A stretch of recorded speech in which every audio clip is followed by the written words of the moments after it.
பாருங்க, பெரும்பாலான போராட்டங்கள் 80-70% போராட்டங்கள் தமிழக அரசு எதிர்த்து நம்ம நடத்துறோம். நமக்குன்னு ஒரு அரசு இருக்கு. நமக்கு இப்ப தமிழ்நாட்டில் இத்தனை சதவீத வேலை வாய்ப்பை பெற்று தரணும்னு ஒரு அக்கறை இந்த அரசுக்கு இருக்கிறதா? இல்ல. ரயில்வே துறையில் எத்தனை சதவீத வேலை வாய்ப்பு தமிழர்களுக்கு இருக்க வேண்டும்? அந்த இருப்பதை உறுதி செய்வதற்கு ஏதாவது அரசு நிர்வாகம் இங்க இருக்கா? கிடையாது. அதையும் நாம தான் கேட்டு போராடி ஆகணும். பீகார்ல இருந்து மொத்தமா வர்றான், வந்து இங்க வந்து ஃபில்லிங் தி பிளாங்க்ஸ் போல, கோடிட்ட இடங்களை நிரப்புவது போல அவன் இந்த பதவிகள்லாம் நிரப்பிட்டு போறான். இங்க உட்கார்ந்து அதை போய் நம்ம தட்டி கேட்டு ஆவடியில பல முறை போராட்டம் நடந்திருக்கு. நானும் ஒரு முறை 2-3 முறை நான் சென்றிருக்கிறேன். போராடும் போது என்ன, ஒரு 40-50 பேர் இல்ல 20-30 பேர் கத்துவோம்.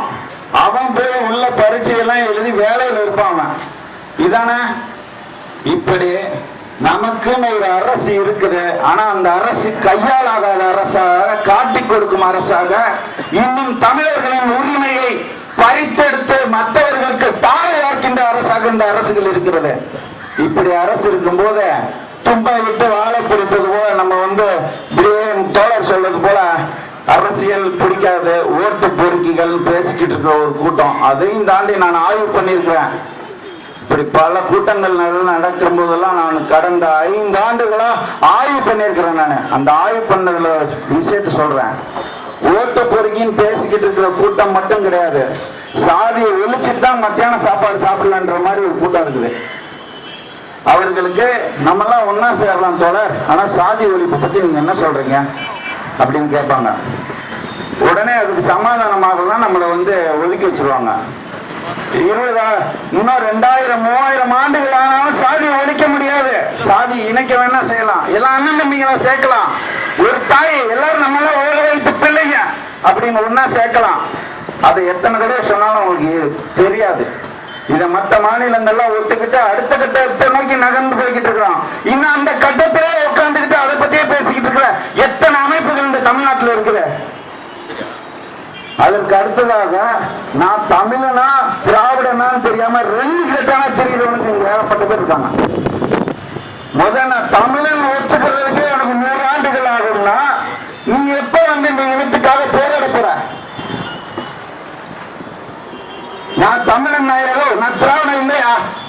எவன்டா என்ன திராவிடன் சொன்னது அப்படின்னு சொல்லிட்டு உனக்கு கோவம் வரணுமா வேண்டாமா? ஆனா இன்னும் வந்து நான் தமிழனா திராவிடனா தெரியாம 2 கட்டான சுத்திக்கிட்டு இருக்கவங்க பலர் வந்து இருக்கிறாங்க. இப்படி ஓட்டு அரசியல் வேண்டும், சாதி ஒழிப்பு, சாதி இணைப்பு தான் வேண்டும். திராவிடமா தமிழனா? திராவிடனை செருப்பாளடி. தமிழனை வீட்டுக்குள்ள போய் ஒன்னா சேர்த்துக்கோ, நட்பா வச்சுக்கோ, வா கூடி போராடலாம். இப்படி இந்த 3ஐ தூக்கி போட்டு பாருங்க, எங்கேயும் விவாதமே இருக்காது. விவாதத்துக்கு வேலையே கிடையாது. அடுத்தது என்ன, ஒரு பிரச்சனை பேசி முடிச்சிட்டோம், இதுக்கு அடுத்தது என்ன, எல்லாம் சேர்ந்து அடுத்து வேற என்ன பண்ணலான்ற பத்தி தான் பேசுவோம். ஆனா எங்க போய் சிறையில கொண்டு அடைச்சாலும் சரி, இல்லைன்னா மண்டபத்துல கொண்டு அடைச்சாலும் சரி, ஓட்டு அரசியல் கூடாதுன்றதுக்காக ஒரு நாளெல்லாம் பேசுறது, முடிவு காண்றது கிடையாது. சாதி ஒழிப்பை பத்தி பேசுறது, முடிவு காண்றது கிடையாது. திராவிடத்தை பத்தி பெரியார தூக்கி வாழ்த்து பேசுறது, முடிவு காண்றது கிடையாது. இப்படி இதனால சம்பந்தம்லாம் பேசிக்கிட்டு தயவுசெய்து நினைச்சிடாதுங்க. இதெல்லாம் வைத்தறிச்சல்ல பேசிக்கிட்டு இருக்காங்க. இருக்கிறது ஒரு கூட்டம். இந்த ஜெயலலிதாவின் கருணாநிதியை எதிர்க்க முடியாத நம்மளால? பெரும் கோடீஸ்வரராக இருக்கிற இந்த சிதம்பரத்தோட நிலைமை என்ன? பெரும் கோடிகளை ஆங்காங்கு கட்டிடங்களாக வணிக வளாகங்களாக கட்டி வைத்துள்ள சிதம்பரத்தின் நிலை என்ன?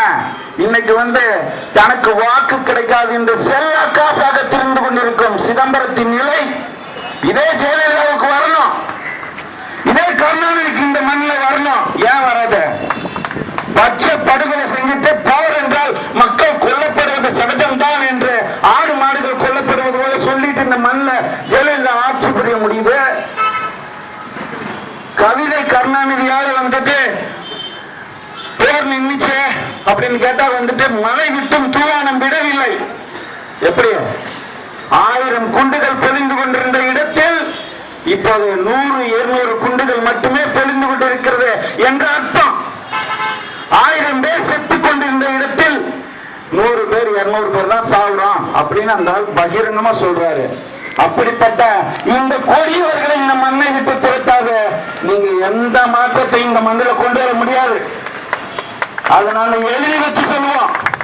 கருணாநிதியின் ஜெயலலிதாவை இந்த மண்ணை விட்டு அகற்றாது இந்த தமிழர்களுக்கு விடுதலையோ தமிழர்களுக்கு ஆட்சி அதிகாரமோ கையில் கிட்டாது.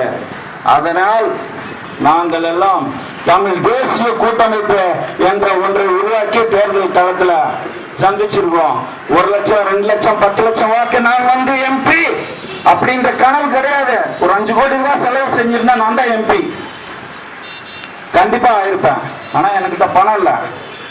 இருந்தாலும் இந்த கருத்தை நாங்க வீதி தோறும் எடுத்து சென்றோம். எங்களோட கருத்தை ஒரு 10,000 இருந்து ஒரு 50,000 வாக்குகள் வாங்குவேன்னு நம்பிக்கை இருக்குது. ஏன்னா நாங்க கடுமையா உழைச்சிருக்கிறோம். அந்த ஒவ்வொரு வாக்குகளும் இந்த இனத்துக்காக விழுந்த வாக்குகளா இருக்கும். அந்த ஒவ்வொரு வாக்குகளும் இந்த ஜெயலலிதா கருணாநிதிக்கு எதிராக கிடைத்த வாக்குகளாக இருக்கும். அதுதான் எங்களோட நினைப்பு, அதுதான் எங்களோட வேண்டுகோளா மக்கள்கிட்ட வச்சிருக்கோம். தோழர்களே, இப்படி நாம் தொடர்ந்து பல்வேறு தும்பை விட்டு வாழை பிடிப்பது போல எல்லாத்தையும் விட்டுட்டு போய்கிட்டு இருக்கிற எல்லாத்துலயும் இந்த நாம் சொன்ன கருத்துக்கள்லாம் மறுபரிசீலனை பண்ணுங்க.